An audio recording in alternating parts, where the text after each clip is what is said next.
Muy bien, Perfecto. gracias. Entonces, tres temas. Obviamente, yo creo que no hay que hablar mucho del impacto que ha tenido la crisis. Creo que el impacto es muy claro. Nosotros actuamos relativamente rápido, sabemos la velocidad a la cual Colombia empieza a tomar medidas, a anunciarse el cierre parcial de los vuelos y finalmente el aislamiento obligatorio. El caso colombiano es de los más rápidos, junto con Argentina y Costa Rica, probablemente son de los más rápidos que han pasado en el mundo. Eh, Nosotros actuamos rápidamente. Yo quisiera en- enfocarme por un minuto y explicar algo que suena bastante teórico, pero quiero empezar con esto para ir bajando y profundizando en el concepto. Acá ustedes están observando aquí eh, una gráfica que tiene por un lado los casos de contagio y por otro el tiempo. Y esta lámina ustedes la han visto muchísimo. Tiene esta línea negra grande, que es el escenario en que no hay ningún tipo de mitigación sobre la pandemia del coronavirus. Y han observado también muchísimo, han visto cuando le dicen a uno que le aplana la curva, que es esta línea azul. ¿Cuál es el argumento de todo lo que se ha venido haciendo? Se ha venido diciendo, nosotros tenemos una situación de un virus que no controlamos, que no tiene por el momento una cura, no hay vacuna, y que si lo que se libere por completo, va a terminar comportándose como la línea negra de acá. Es decir, va a tener un pico muy rápido porque es exponencial, va a pasar relativamente rápido, pero tenemos un problema casi que moral como sociedad, y es que nuestra capacidad del sistema de salud es esta línea horizontal. La línea horizontal nos deja toda esta área arriba descubierta, que son casos de colombianos que en el momento en que se enfermen no consiguen una atención médica. Y cuando uno habla de qué está tratando de obtener con todas estas cuarentenas, lo que está tratando es de evitar que le pase todo este espacio de aquí arriba. Estamos tratando de que haya una situación en la cual los colombianos lleguen a los hospitales y no haya camas en donde atenderlos, o no haya UCIs o ventiladores donde atenderlos, y por lo tanto son vidas humanas que se podrían perder porque no les damos acceso a la ciencia y a la medicina. Y todo lo que uno hace entonces es decir, bueno, vamos a tratar entonces de dejar a través de la isla con una curva planada para por debajo de esa capacidad. Y los países en que han consistido. Uno, en aumentar la capacidad, irla subiendo en la línea punteada y cada vez ojalá un poquito más. Y dos, en evitar que se llegue a ese nivel y para hacerlo, la forma en que se evita es básicamente por esta línea azul. Y eso fue el famoso encuarentenamiento en que nos metimos. Nosotros tenemos un argumento que yo quiero empezar a esbozar y a compartir con ustedes. Y es el siguiente. Cuando uno mira estos ejercicios, estas pandemias, está viendo que realmente, independiente de si la curva fue la curva de sin mitigación, es decir, sin haber hecho ningún tipo de cuarentenamiento como el que tuvimos, o haciendo un escenario de estos de cuarentenamiento forzado, toda esta área de abajo de esa curva, que es la cantidad de gente que se enferma, es igual de grande en esta, igual de grande en esta segunda curva. ¿Cuál es el argumento detrás de eso? Lo que estamos viendo ahí, y es un tema conceptual, pero muy relevante para lo que está pasando en Colombia, es que el número de muertos que desafortunadamente cobra el coronavirus es el mismo independiente de si estamos hablando de una curva o de la otra. Es decir, nosotros como seres humanos podemos defender en la medida que no hay vacuna con nuestro sistema inmunológico. Si el sistema inmunológico resiste el coronavirus, nos va bien. Si no lo resiste, desafortunadamente no hay cura. Lo máximo que podemos hacer mientras no haya cura es poder ir al hospital y aprovechar la evolución de tantos siglos de la medicina y utilizar esa medicina. Pero los muertos con coronavirus, siempre y cuando todos tuviéramos acceso a la medicina, a las camas y no hubiera un límite en el acceso al sistema hospitalario, serían los mismos con cuarentena que sin cuarentena. Ojo con ese concepto. Lo que estoy comentando ahí es que los muertos que habría por coronavirus, siempre y cuando no lograra sobrepasar o no sobrepasáramos la cantidad de UCIs y de camas disponibles, sería la misma en un escenario con cuarentena. Si eso es cierto, ¿dónde está la gran diferencia? La gran diferencia de los dos, entre un escenario con cuarentena y sin cuarentena, está en la velocidad que ocurren esas muertes, afortunadamente. En unos 5 pasan muy rápidamente, llegas a un pico muy y pasan rápidamente y llegamos a la inmunidad de rebaño. En un en el cual asumimos que lo estamos haciendo porque no queremos precisamente sobrepasar esa línea, vamos enfermándonos poco a poco, pero nos toma muchísimo más tiempo hasta llegar a una inmunidad de rebaño. ¿Por qué arranco con este concepto? Porque yo creo que hay que tener mucho cuidado con esas decisiones de cómo abrir y cuándo abrir. Nosotros creemos que hay un escenario que es superior al escenario actual. Es un escenario en el cual, lo pintamos acá en moradito, nos vamos acercando mucho más a la capacidad actual, pero no dejamos capacidad ociosa en los hospitales. A cambio de eso, recortamos los tiempos de terminar este proceso de un tiempo muy con cuarentenas largas a un tiempo mucho cercano al tiempo que habría en el escenario uno. Y estos dos escenarios de acá, este escenario nuevo que yo les pinto, me genera dos áreas, un área morada y un área gris. Estas dos áreas son un trade-off entre las vidas y el bienestar de los ciudadanos, en teoría. Y por eso se ha dado toda la discusión que se ha dado tanto en la política como en todos los países sobre qué hacer en este momento, cuándo abrir la economía, etcétera. Nosotros creemos que es en la medida en que uno sea capaz de ir acercándose a las causas y de ir rápidamente soltando población en la medida en que se puede proteger las vías y se puede proteger la economía. Esa es la parte teórica. Les voy a mostrar un poco qué lo decimos así. Estoy tratando de pasar la página por alguna razón. Me quedó en ilustración, lo voy a quitar. ¿Cómo se lee esta situación?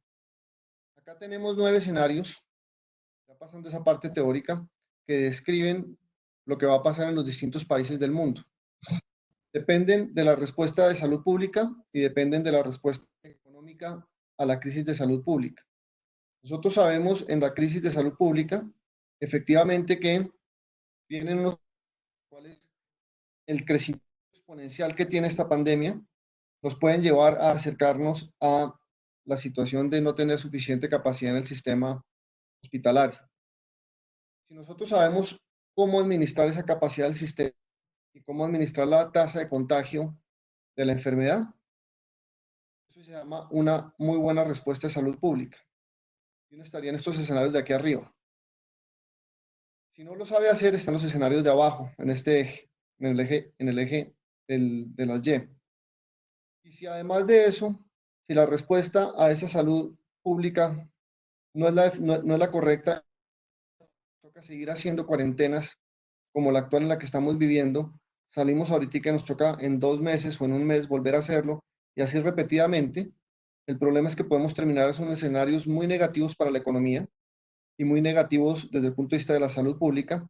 Y estos escenarios son escenarios en los cuales se pierden muchas vidas humanas y además de eso son muy recesivos para la economía. Por lo tanto, uno quisiera estar en los de arriba.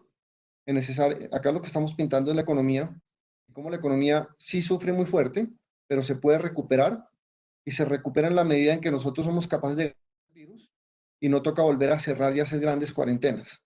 Si eso ocurre, unos escenarios como estos de arriba, unas especies de formas de U. Si no somos capaces de hacerlo y nos toca cerrar varias veces, son escenarios de recesión mucho más prolongada. Pongámosle algunos números a esto para ser más coherentes. Acá está el escenario A3. Si les muestro nuevamente la página anterior, es un escenario bastante bueno. No es el óptimo, pero es bastante bueno. Que somos capaces de controlar el virus, de aplicar unas medidas de aislamiento que golpean la economía, pero que somos capaces de ir poco a poco saliendo de ese aislamiento y recuperando rápidamente la confianza del consumidor y recuperando nuevamente la economía. Estos son algunos de los números de los impactos de la 3 en el mundo. Si ven, están las caídas de los distintos países en el PIB per cápita ante ese escenario. Nuevamente es un escenario de relativa rápida recuperación. Son un par de meses de etapas complicadas como las que estamos viviendo, pero después de esto rápidamente se vuelve a recuperar el consumo, se vuelve a recuperar la movilidad y salimos al otro lado. En estos escenarios vemos unas caídas que pueden estar en el orden del 4.7 o 5% para Europa y para países como los nuestros en el orden del 4 o 3% por lo menos. ¿Qué pasa si este escenario no se cumple? Si se cumple el escenario A3, les voy a mostrar el escenario, devolviéndome acá, perdón, el A3, mostré qué pasa si que se cumple sea la 1. ¿Qué implica que sea la 1? Que el periodo es mucho más recesivo y más prolongado. No tenemos control total de la pandemia, hacemos unas cuarentenas como las actuales, pero salimos y nos toca demorar mucho la salida de algunos sectores, porque las tasas de contagio siguen siendo tasas complicadas y como resultado mantenemos el aislamiento, así sea obligatorio o selectivo por más. ¿Qué le pasa a los números si ya no estamos hablando de 2 meses, sino de 3 o 4 meses? Miren el impacto en los números del crecimiento del PIB del mundo. Ya para escenarios en América Latina, de Brasil o de México, está 100%. Yo no quise poner aquí los escenarios de Colombia para controversia adicional, pero son muy parecidos a los escenarios que estamos viendo en los otros países. Entonces, miren la implicación entre los dos escenarios. Se duplican los números eh, por el impacto que recibe la economía al tener que frenar el consumo de esa forma. Y ahí estoy explicando solamente el escenario 3 y el escenario A1. No he bajado a un escenario B3, pero si lo fuéramos a plotear, pues sería un escenario que nadie quisiera, que yo espero que no lleguemos nunca ahí, pero es un escenario mucho más complejo en donde estos números se podrían volver a duplicar. ¿Qué implicaciones tiene eso y qué tendrán que creerse para caer en un escenario tan malo como es el escenario B3? Uno, que no somos capaces realmente de contener esta pandemia, que hacemos esta cuarentena que hemos vivido que ha sido tan dolorosa, salimos a las calles y se dispara inmediatamente el R, la famosa tasa de contagio, nos toca volver a cerrar, a abrir, nos toca volver a cerrar, volvemos a abrir, nos toca volver a cerrar y la confianza, el consumo y la inversión se va al piso y desafortunadamente entramos en un proceso en el cual hay un masivo rompimiento de contratos, lo que llamamos nosotros se pierde el contrato social, que se mide principalmente en los contratos del empleo. No es el único, es cuando se empiezan a romper todos. Si no le pago, si el proveedor no le paga en la cadena de logística, no paga. Si el que tiene el préstamo no le paga al banco, si no se pagan las rentas y sobre todo si no se pagan los salarios o se despide a la gente, entramos en un proceso que es una circular muy negativa en el cual podemos caer en una depresión económica que tendrá unas consecuencias nefastas sobre el bienestar de los colombianos. Ese es el escenario que para mí hay que evitar a toda costa y tratar de caer en un escenario más o menos entre la 3 o la 4 o la 1, perdón. Muy bien.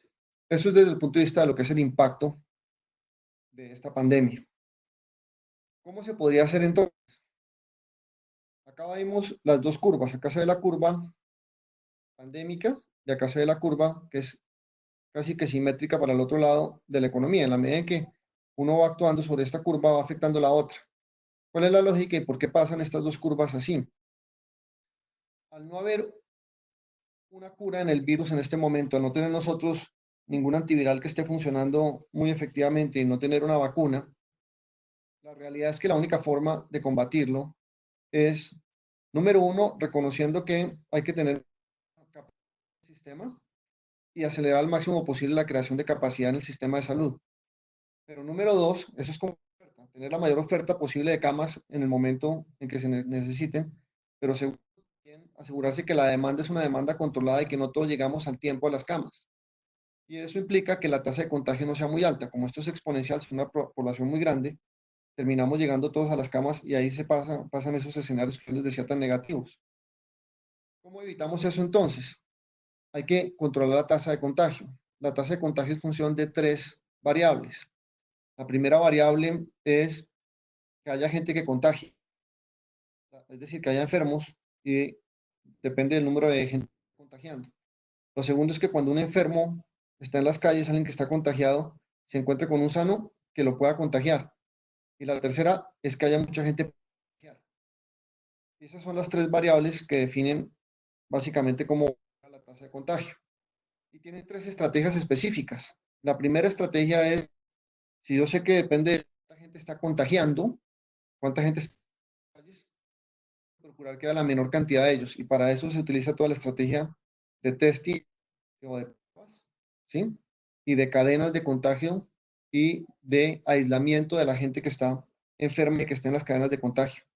Y esa es la primera de las grandes estrategias. La segunda de las grandes estrategias es, dado que puede haber gente que esté en las calles, así sea el mejor del mundo, tratando de limitar y de encerrar y de guardar a la gente que está enferma, a pesar de eso, yo puedo, situación en la cual haya mucha gente contagiando, y tengo que tratar de que en cada interacción que haya entre una persona contagiada y una persona sana, la posibilidad de que lo contagie sea la menor posible. Y por eso son los famosos protocolos.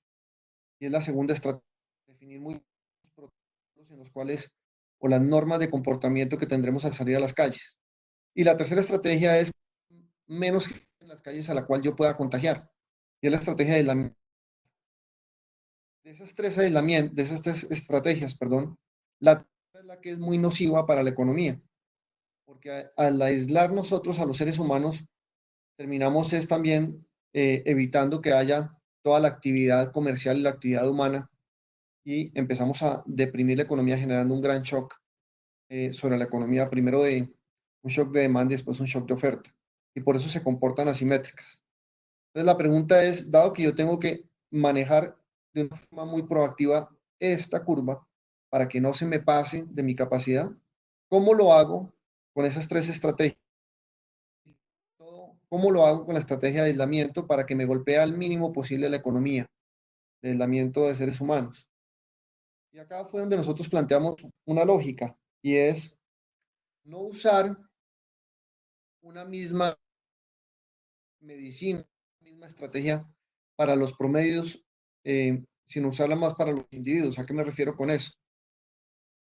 Si aplicamos la misma estrategia para 50 millones de colombianos, podemos obtener un resultado, pero la realidad es que el virus se comporta diferente dependiendo del contexto, tanto en este país como en todos los otros países y en cada región del país y para cada uno de nosotros.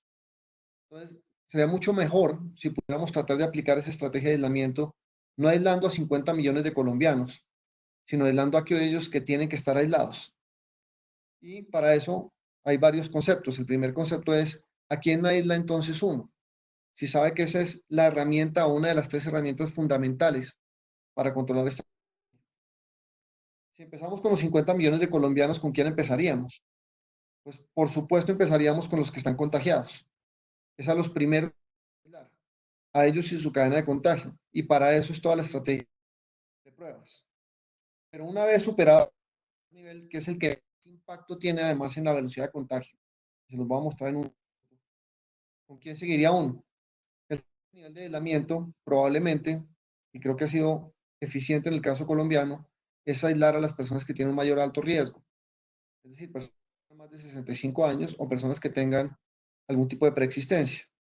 ¿Por qué? Porque tienen un mayor impacto, eh, es decir, el virus es más fuerte que ellos y tiene una mayor probabilidad de mortandad además.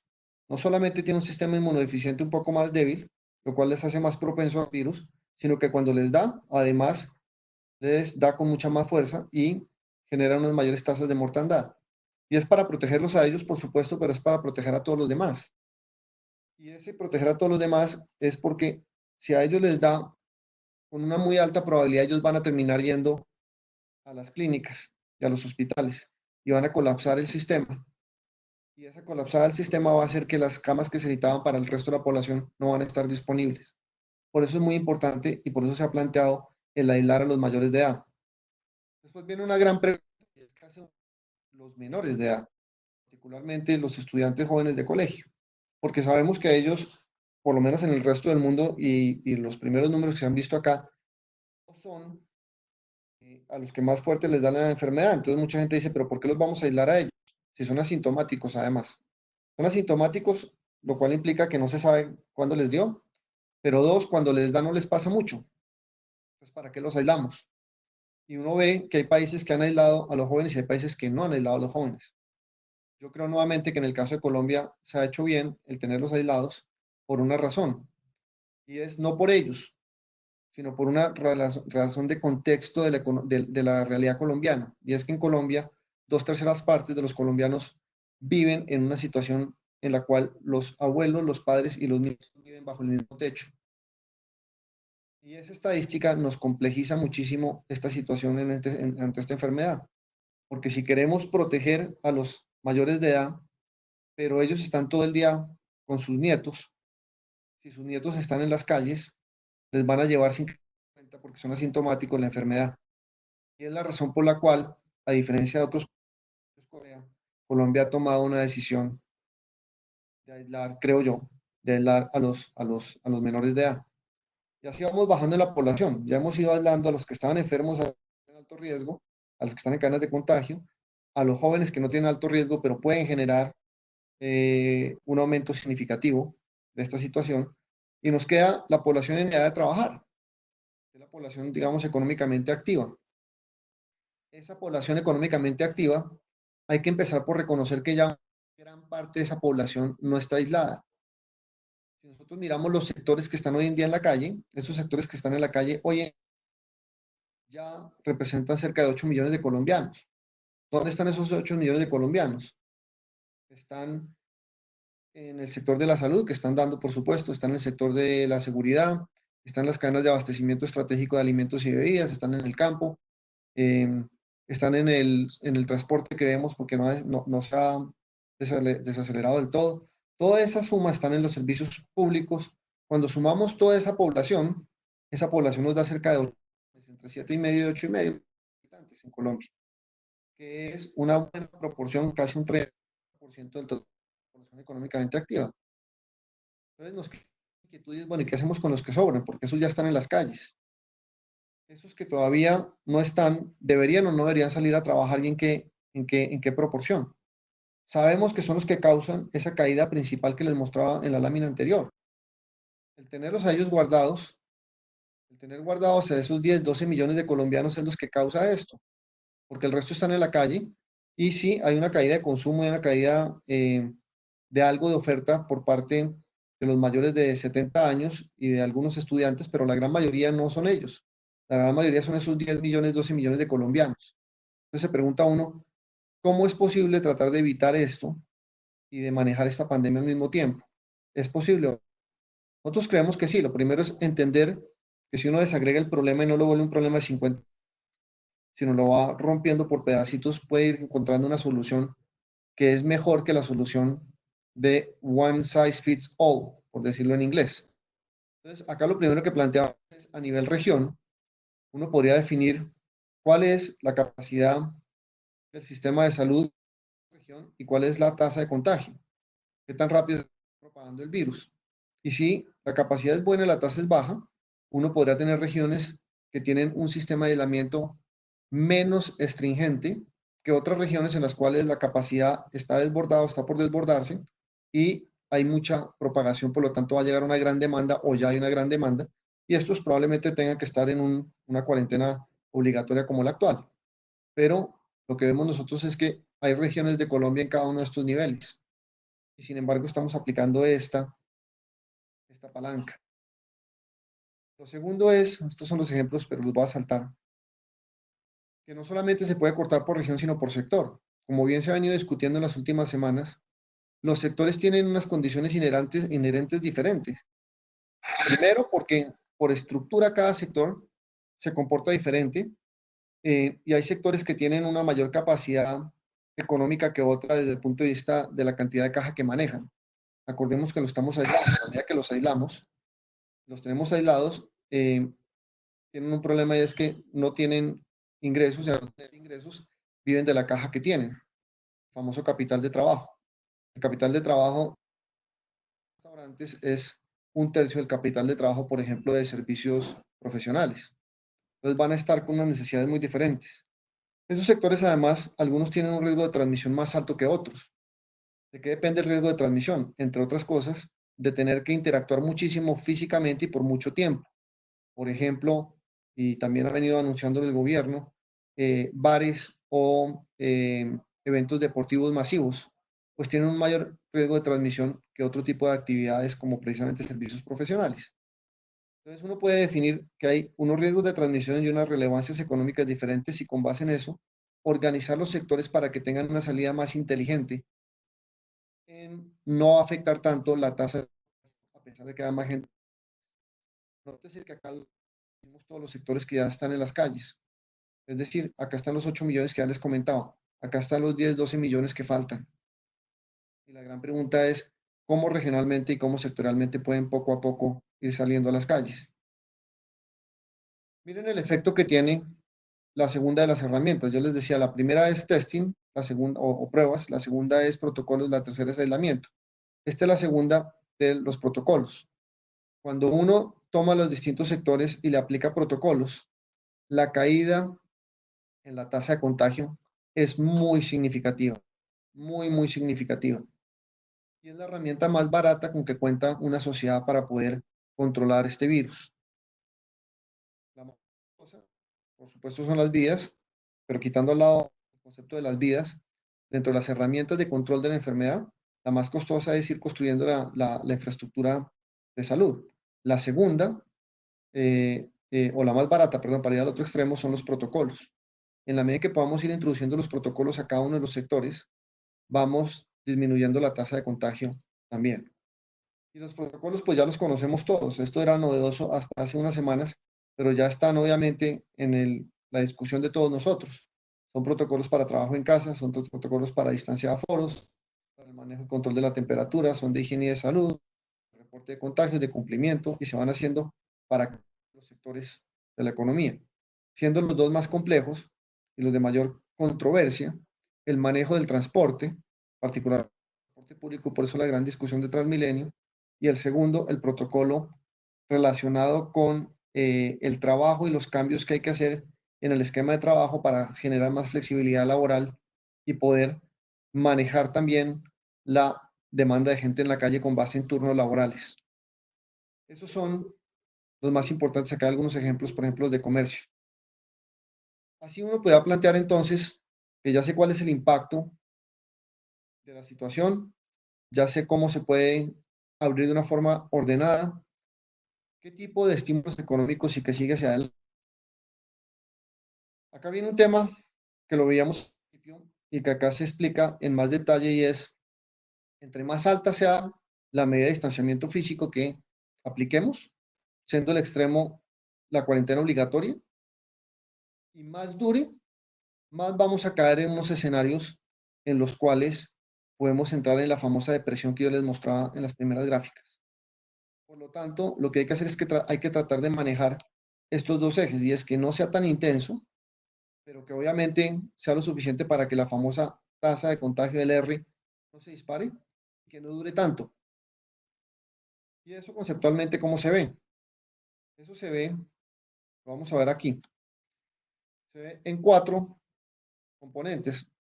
Si yo puedo plotear eso y decir, yo estoy en un escenario, perdón que esté en inglés esta lámina, de total cuarentena, versus escenarios en los cuales estoy en ejercicios de aislamiento menos fuertes hasta el primero de ellos, el más a la izquierda, que es prácticamente no hay aislamiento, yo tengo distintos impactos. Acá voy manejando con base en cuánta población sale, cuántos sectores sale, cómo manejo el transporte y cómo manejo la interacción entre los sectores, la población y el transporte. Yo puedo ir definiendo para cada uno de ellos qué implica en términos de la población que está en la calle. En un escenario donde no hay prácticamente en cuarentenamientos y no hay prácticamente aislamiento, pues está el 100% de la población. En un escenario de cuarentena obligatoria está solamente el 15% en las calles. Eso genera unos impactos en el PIB per cápita, perdón, en el PIB que se podría perder dependiendo del escenario, de cuánto dure el escenario, pero están entre el 1 y el 20% como les mostraba. Eso tiene un costo y este no es el caso de Colombia, pero este tiene un costo que uno puede medir y decir cuánto cuesta cada semana de un aislamiento, dependiendo si es obligatorio o si es uno selectivo de un tipo, selectivo de dos tipos o ya un escenario abierto. Y también me define cuál es el impacto en vidas. Noten aquí algo muy importante. Solamente le ponemos impacto en vidas al escenario de full lockdown. ¿Por qué? Porque asumimos que no hay impacto en vidas en los otros tres. Porque depende cómo defina uno la variable vida.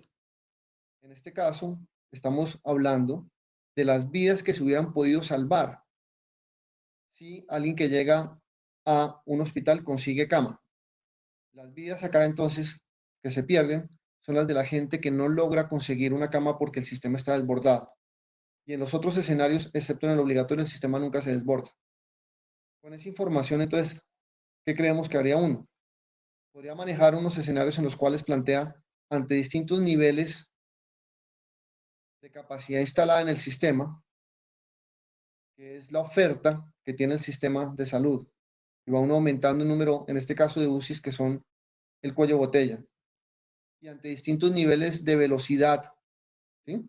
Tasas de velocidad del virus, que dependen de las tres variables que les dije, de las pruebas, de qué tanto cumplimos con los protocolos y del tipo de distanciamiento social, podemos ver cuál es el impacto en el número de días que vamos a tener que hacer cuarentena obligatoria. En este caso, es un caso ilustrativo, de cada 100 días a futuro, 60 días tendrían que estar cerrados en un caso base las economías. Y en la medida que vamos aumentando la capacidad del sistema, esos 60 días pueden bajar a 43. Pero si además de aumentar la capacidad, que es la oferta del sistema hospitalario, aumentamos la capacidad de controlar la velocidad de expansión del virus, la tasa de contagio, a través de mucho mejor testing, a través de muchísimo mejor capacidad de aislamiento de las cadenas, a través de los protocolos correctos y a través del manejo selectivo de gente en las calles, podemos ver cómo rápidamente llegamos a unos escenarios en los cuales uno podría empezar a ver escenarios en los cuales en los próximos 100 días prácticamente no habrá que cerrar ningún día la economía. Eso implicaría que no habría ninguna muerte adicional, porque todo el mundo que necesitara una cámara la conseguiría, número uno. Y número dos, el impacto sobre la economía se habría minimizado al máximo posible. Y esos son los escenarios a los cuales deberían tratar de moverse.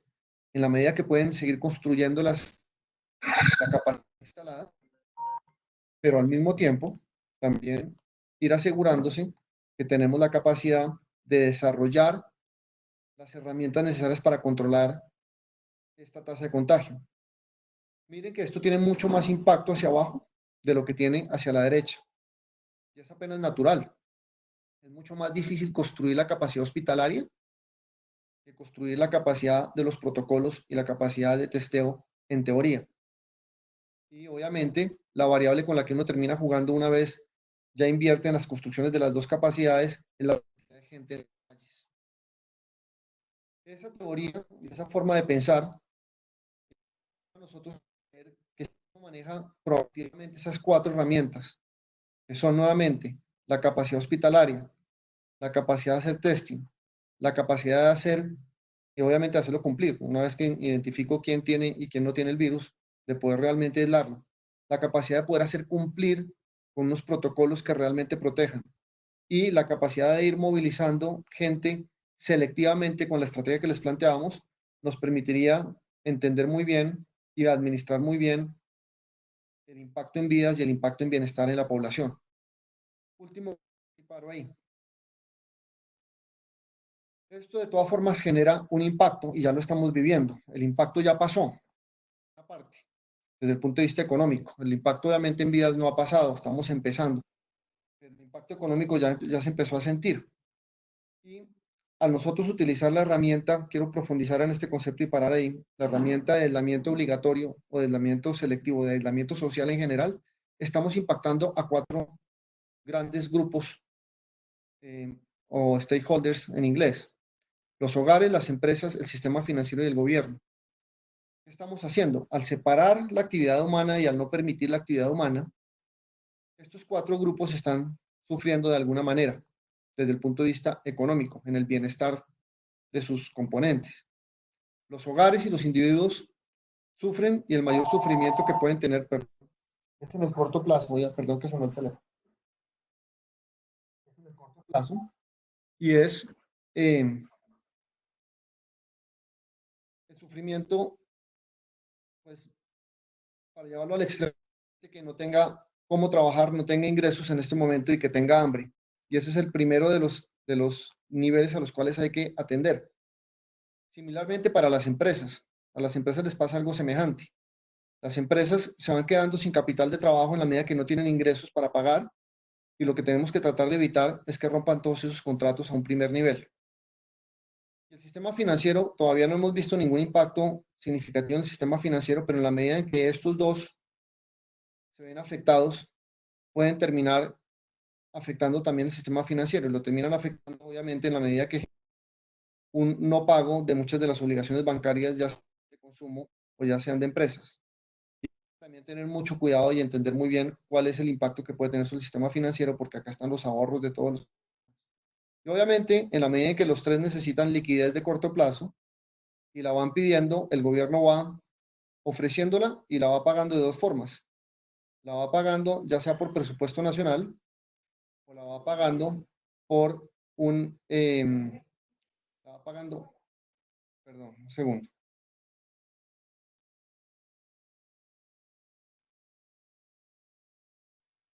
La va pagando, perdón que me interrumpieron aquí, qué pena con ustedes. La va pagando obviamente por el presupuesto nacional o la va pagando por el endeudamiento que va sufriendo el gobierno, eh, que al final del día termina siendo el mismo canal. ¿Qué pasa entonces? En el corto plazo, el impacto de tener que cubrir las necesidades de los hogares, que además son distintas dependiendo del subsegmento, o de las empresas, que son distintas dependiendo del subsegmento, puede ser muy significativo. Si miramos lo que ha pasado en el caso de Colombia, ya al día de hoy probablemente se han destinado más de recursos por más del 10% del PIB para cubrir ese impacto de liquidez y evitar que se rompan contratos, que haya un gran desempleo y que haya hambruna en el país. Se han hecho principalmente aumentando familias en acción y algunos otros programas de transferencias condicionales, y también se han hecho a través de programas específicos que han hecho los bancos de desarrollo locales como Bancoldex o como Findeter, y con la capitalización que se está planteando a través del sistema del Fondo Nacional de Garantías para utilizar el sistema financiero e inyectar eh, a las empresas los recursos requeridos. Pero todo ese impacto que estamos viendo de corto plazo apenas es para estabilizar el sistema y que haya liquidez. La gran inquietud que queda todavía, y es la pregunta por verse, es qué va a pasar en el mediano plazo. ¿Qué va a pasar en un par de meses? Y ver si es suficiente con eso que se ha invertido para poder salir adelante y sacar la economía, o si vamos a tener acá necesidad de mayor inversión y de mayor endeudamiento todavía para poder reactivar y generar una confianza en el consumidor que permita que las empresas ya no solamente estén estables, sino puedan empezar nuevamente a crecer. Y esa es la gran inquietud y es la tercera etapa de esta crisis que estamos viviendo, por la cual todavía no estamos hablando, pero para mí va a ser de las más relevantes, y es ya de alguna forma estabilizado el nivel básico de la economía, cómo logramos la recuperación y qué implicación tiene. Para mí viene una segunda etapa fuerte de inversión, en donde vamos a tener que hacer un esfuerzo similar al actual, con un endeudamiento muy importante. Vamos a terminar bastante endeudados como economía y como empresas y como individuos, y la gran inquietud es cómo vamos a aprovechar esos recursos. ¿Y por qué digo aprovechar? Porque vamos a tener que gastarlos para reactivar nuevamente la economía. Y uno lo puede gastar en un modelo asistencialista o lo puede gastar en un modelo más de innovación. A mí me gustaría que fuera el segundo, que aprovecháramos que se va a tener que hacer para realmente innovar y buscar a través de transformaciones, a través de reestructuraciones, a través de innovación, que las empresas puedan volver a crecer y a ser más productivas. Y que ojalá cerremos varias de las brechas sociales históricas que tenemos en Colombia, porque el gasto en este momento hay que hacerlo. Y si hay que hacerlo, ojalá se haga cerrando brechas históricas. Eso es lo que quería compartir por el par de interrupciones, pero saben que trabajar en casa no es tan sencillo, así que muchísimas gracias y disculpas por las interrupciones y más bien abramos a un conversatorio, ¿les parece? No hay problema, Andrés. La verdad es que muchas gracias por el tiempo. Creo que se está yendo un...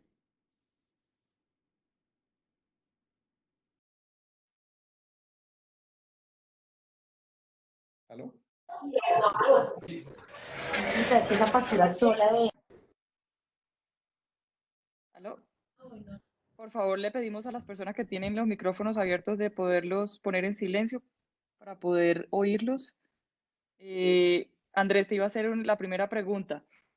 Teniendo en cuenta que todas las acciones que se vienen dando por parte del gobierno han sido acertadas y tienen una injerencia que han ayudado en el proceso a que Colombia hoy sea uno de los países más ponderados por el manejo de la crisis a nivel internacional, ya estamos en un punto donde la mayoría de las empresas necesitan liquidez. Tú lo mencionabas en el transcurso de la presentación, pero esa liquidez no puede ser a través de créditos de bancos de segundo piso a bancos de primer piso, ni tampoco a través de acciones que disminuyan pensiones y demás. Tiene que ser un tema mucho más directo. ¿Cómo ves tú esa posibilidad y cuáles podrían ser las acciones que se le pueden recomendar al gobierno para que se inyecte liquidez a las empresas? Mira, esa es una pregunta muy compleja, yo no tengo la respuesta. Yo te puedo dar hipótesis, pero no tengo la respuesta. Yo creo que el gobierno está tratando de ser lo más responsable posible y ha buscado que la solución sea una solución entre lo que se llaman los términos más ortodoxos posibles, y es decir, reconocer que la plata gratis no existe, que todo lo que estás haciendo al final del día es anticipando recursos del futuro al presente. Y cuando estás inyectando capital a la economía, esa liquidez a la economía, lo que estás haciendo es al final del día endeudando la economía. Y el gobierno lo ha planteado así. Está buscando de alguna forma, y yo creo que es lo que han hecho, pero pues no tengo el detalle, tratar de identificar cuánto puede ser cubierto por cada uno de estos cuatro jugadores y tratando de repartir los riesgos y el costo de la crisis entre los cuatro. Entonces, el gobierno sabe que una parte le corresponde a ellos, en particular todo lo que tenga que ver con un subsidio absoluto para la población que lo necesite, gente que antes tenía un empleo informal, pero lo tenía, pero ahora no está recibiendo ingresos, independiente, que tenía también unos ingresos y los perdió. Y obviamente gente vulnerable que ya desde antes inclusive estaba siendo atendido por programas de transferencias condicionales.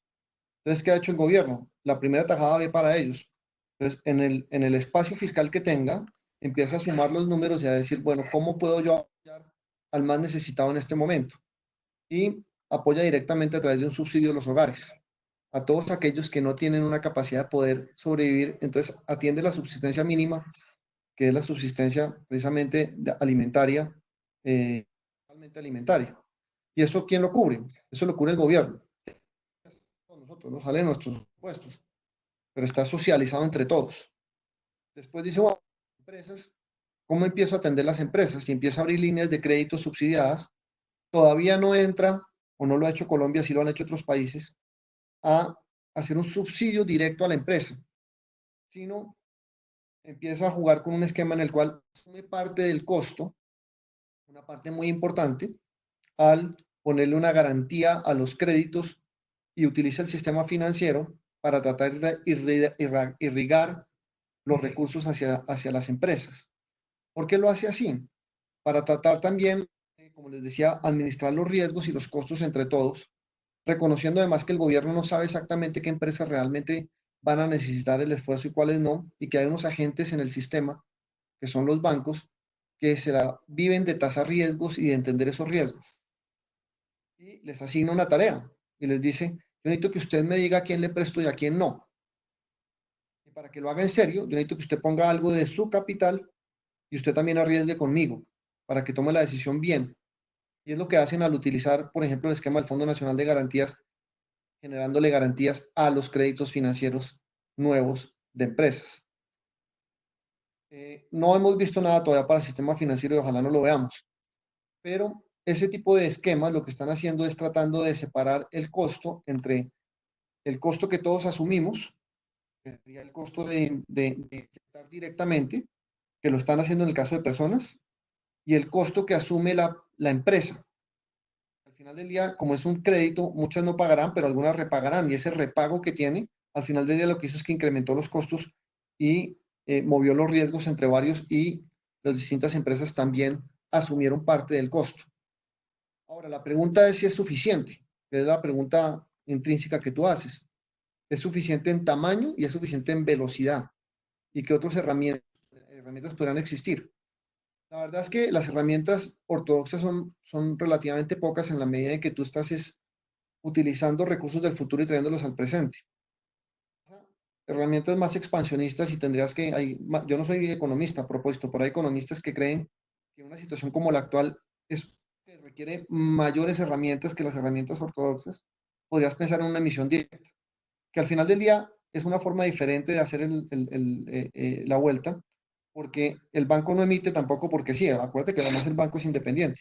El banco probablemente tendría que emitir contra un crédito del gobierno. Entonces, nuevamente estaríamos nosotros eh, endeudando el futuro a cambio de poder gastar en el presente. Entonces, una herramienta paralela y puede haber muchas otras, es un crédito del Banco de la República del gobierno, donde el gobierno se compromete a pagar y tiene que tener también todas sus garantías de cómo lo va a pagar. Y el gobierno utiliza esa plata y la va a inyectar directamente y no a través del sistema financiero, a través, por ejemplo, de herramientas que ya tiene llegarle a todas las empresas, como por ejemplo el PILA, o como para las personas, o como por ejemplo la DIAN. Eso se podría hacer también. Lo que pasa es que todo lo que hagas tiene un costo, no se nos puede olvidar. Y acá, entre más, hay una ecuación fina, yo no quisiera hacer gobierno de Hacienda porque hay una ecuación fina muy profunda que y es cómo salva la economía en el corto plazo, pero no nos generan un problema más grande todavía de mediano plazo, en que terminemos o con una hiperinflación o una situación de endeudamiento insostenible para el país, dado los ingresos que tiene. Y ese es el equilibrio en el que están probablemente todo el día. No sé si te contesté. A medias. Entendiendo, pues entendiendo también que no es fácil, o sea, no es un equilibrio fácil el que tienen los gobiernos a nivel, tanto en Colombia como a nivel internacional, para generar ese equilibrio.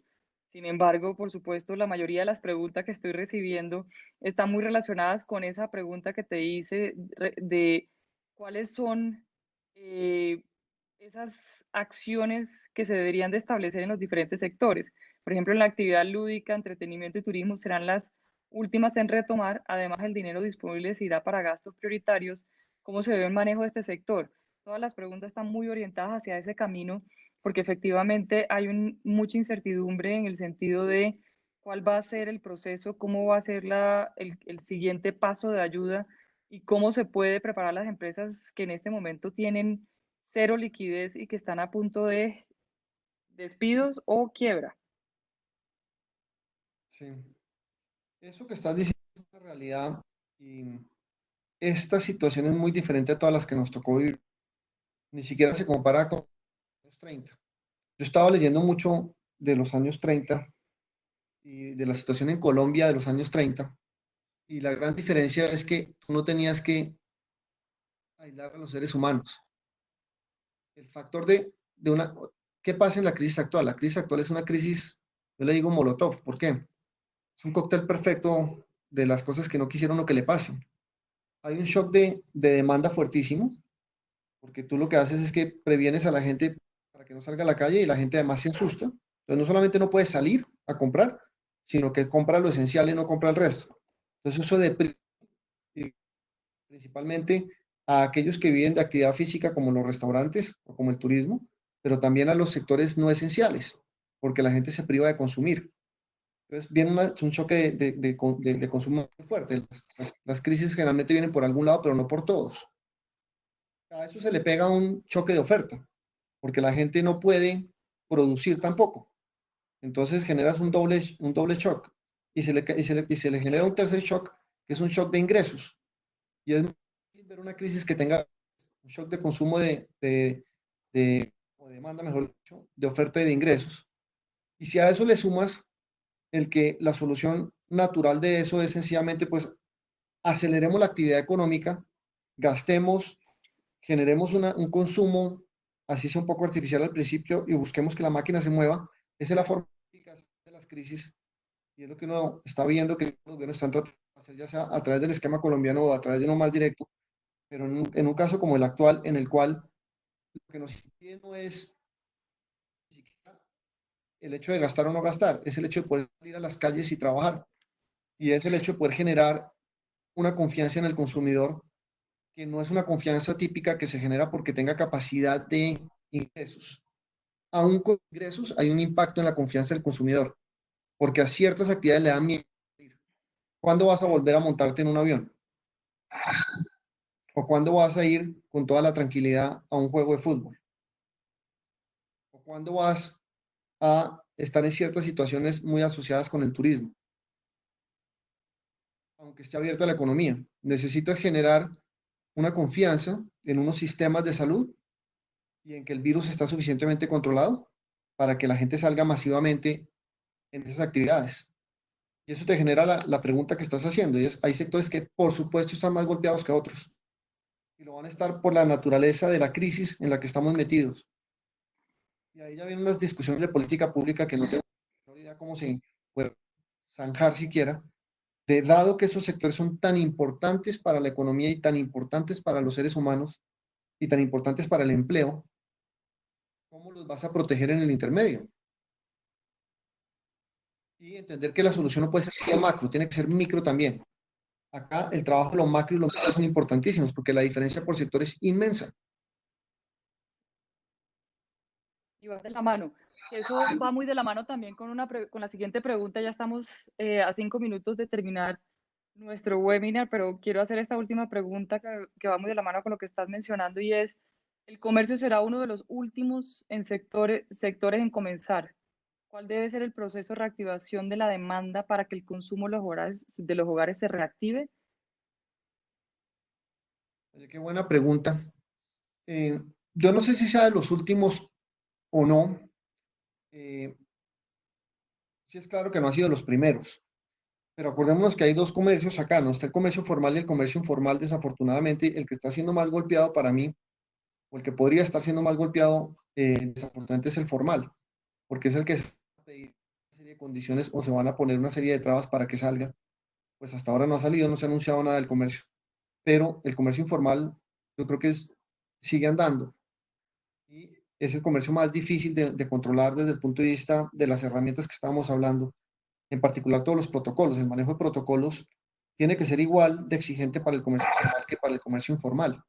Y sin embargo, el comercio informal en buena parte, no 100%, pero una parte importante ya en algunos barrios están dando. ¿Y por qué están dando? Porque gente que en una economía donde el 50% es informal, en un sector donde más del 65% es informal, hay gente que tiene que salir porque no tiene los recursos para quedarse en su casa.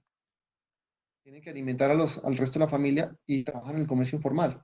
Ese comercio tiene que acelerarse muy rápido la capacidad de proveerle unos productos y no necesariamente reconocer que salió, si no quieres, pero sí por lo menos reconocer que hay que rápidamente trabajar esos protocolos porque la informalidad no desapareció de Colombia.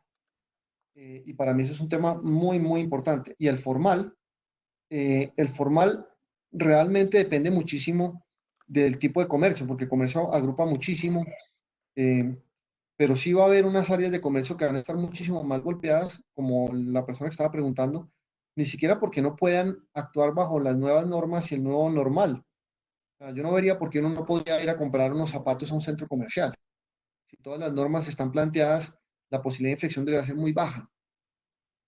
Lo que pasa es que, como bien estabas diciendo, el impacto en las expectativas del consumidor y la confianza del consumidor sí está golpeada y vamos a tener una crisis de consumo, eh, fuente de todo esto, que tiene que activarse generando, yo creo que con políticas parecidas a las políticas que se han planteado en otros países y que vendrán en Colombia, yo estoy seguro, en la segunda fase de esta pandemia, y es la reactivación del consumo.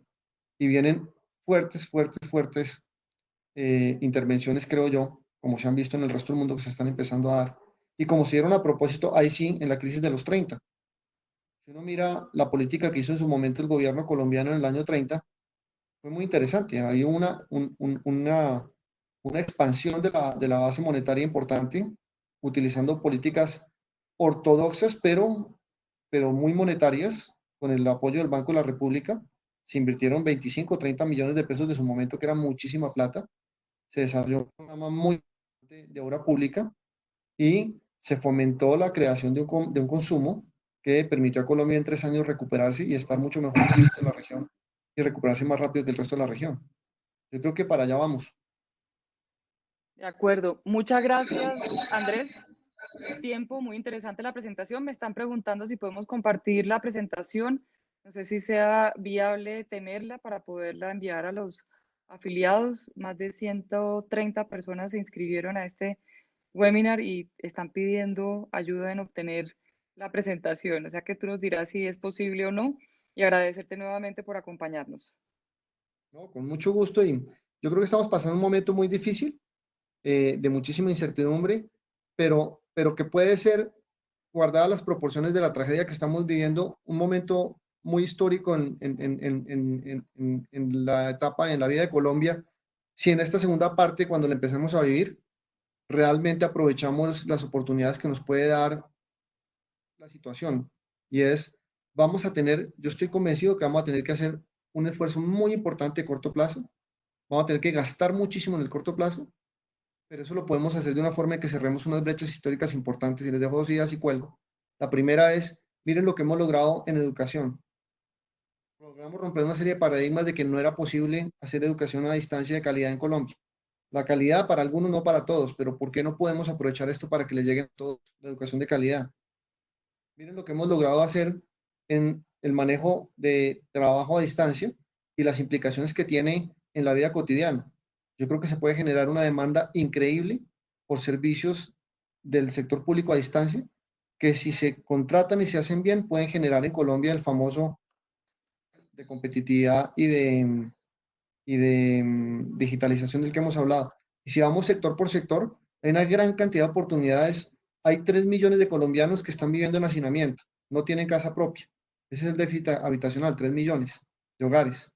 Si vamos igual a estar gastando la plata en el corto plazo, en vez de hacer un asistencialismo, podríamos pensar en un nuevo esquema y evolucionar familias en acción y terminar teniendo un esquema en el cual al terminar esta crisis, por lo menos la mitad de ellos tengan casa. Hay una gran cantidad de oportunidades que se nos van a abrir, creo yo. Hay que ser optimistas en ese sentido. Totalmente de acuerdo. Muchas gracias por toda la información, muy útil, muy interesante. Te agradecemos el tiempo también y agradecemos también a todos los afiliados el acompañarnos en este conversatorio. Muchas gracias a todos. De nada, hasta luego. Y gracias por la Chao. invitación. Un abrazo.